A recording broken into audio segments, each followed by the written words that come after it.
Although several engines have been around for a while, it is becoming increasingly clear that there are more efficient ways to provide the necessary power to transport our cars from point A to point B. Toyota believes that hydrogen power is the way to go and that its new engines will render electric vehicles obsolete.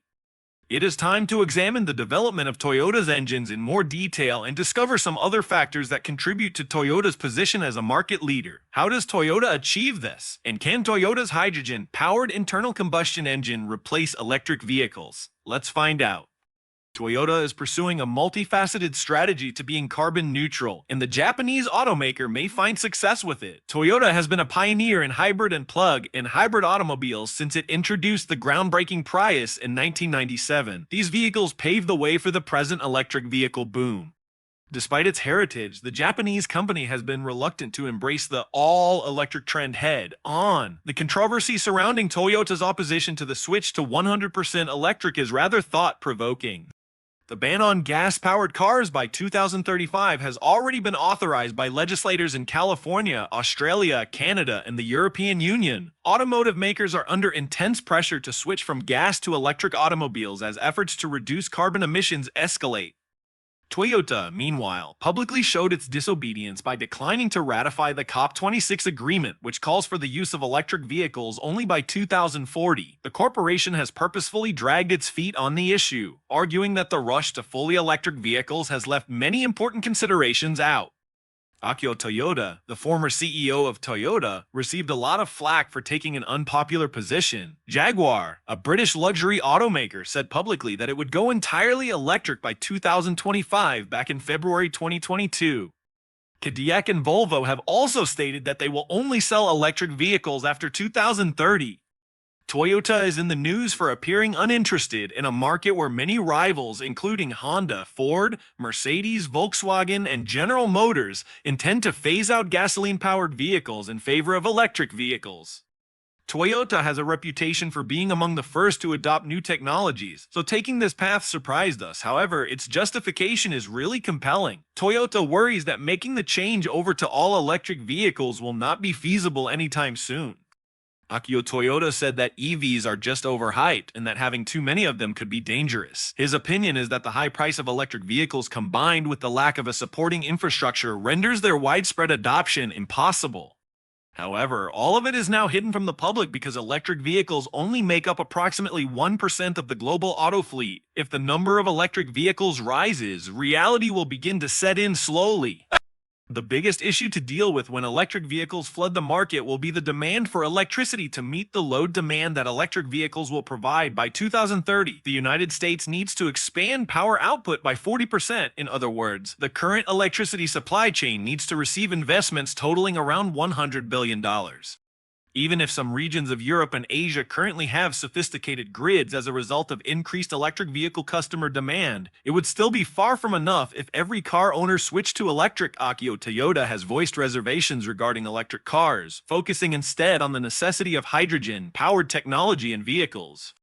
Akio Toyoda predicts that this new engine will destroy the entire EV market aside from the limited range of electric cars. He has also expressed concern over the environmental effects of battery production and disposal as well as the lack of infrastructure for charging. Indeed, Toyota's arguments make a lot of sense.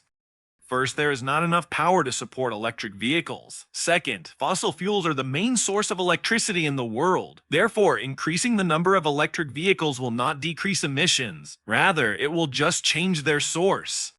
His detractors may all be mistaken based on Akio Toyoda's assertion that carbon, not combustion engines, is the enemy. From broad views, it appears that electric vehicle adoption is not uniform worldwide. While certain markets like those in Europe and China move more quickly than others, the United States is a laggard.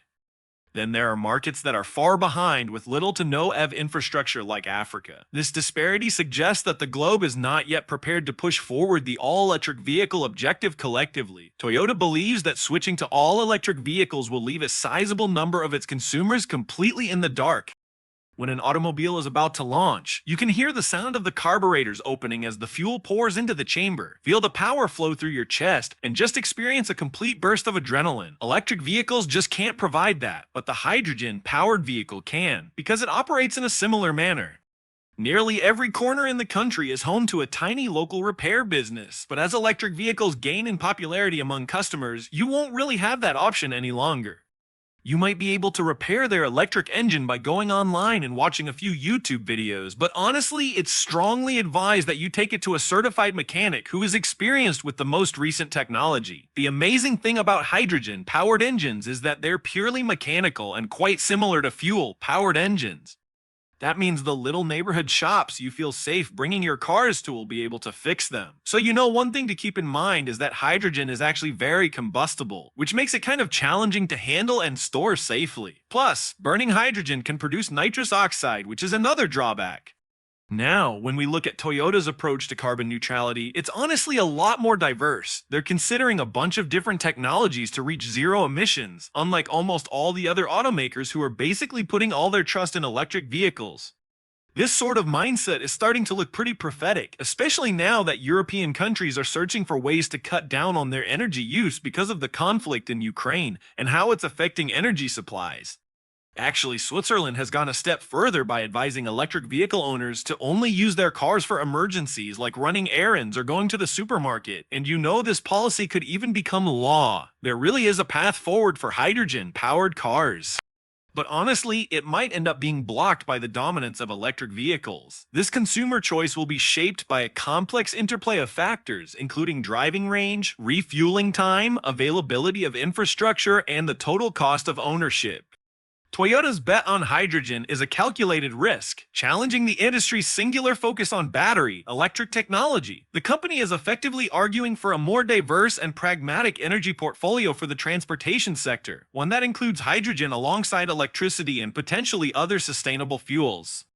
This approach acknowledges that a one-size-fits-all solution may not be viable for the entire global market, given the vast differences in infrastructure, driving needs, and energy resources between regions. The success of hydrogen, however, hinges on overcoming its significant hurdles.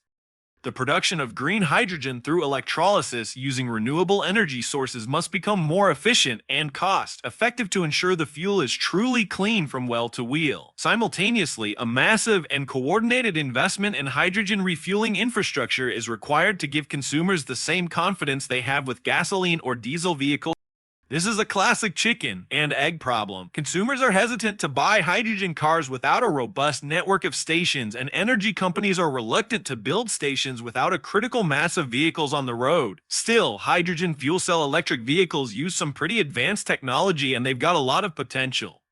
They also have a number of benefits over conventional electric vehicles, including a greater range and faster charging or refueling. However, for hydrogen-powered cars to become widely used, a number of technological developments are required. At the moment, it costs a lot and requires a lot of fossil fuel to produce hydrogen. Infrastructure for hydrogen refueling stations is also lacking. Most importantly, the popularity of non-hydrogen electric vehicles may be preventing hydrogen fuel cell electric vehicles from taking off. People need a good reason to give up their Teslas. Therefore, until one is presented, hydrogen-powered cars might remain unpopular. Technology for hydrogen fuel cells has already been around for a while. It was created in the late 1960s to supply electricity for NASA's manned space flights. Since then, it has been refined and may currently be used to power a terrestrial vehicle in place of an internal combustion engine. An electrolyte membrane, an anode, and a cathode make up a conventional hydrogen fuel stack. While oxygen is fed to the cathode, hydrogen is fed to the anode, where it is divided into protons and electrons. While the protons pass across the membrane and change into water, the electrons are compelled into a circuit producing electricity. Hydrogen fuel cell electric vehicles have a reinforced tank of compressed hydrogen that travels through the fuel stack, in contrast to conventional EVs that are powered by a battery pack. The vehicle's electric motors are driven by this converted electricity, and only harmless water vapor is released from the exhaust. Finally, the decision is up to the consumer.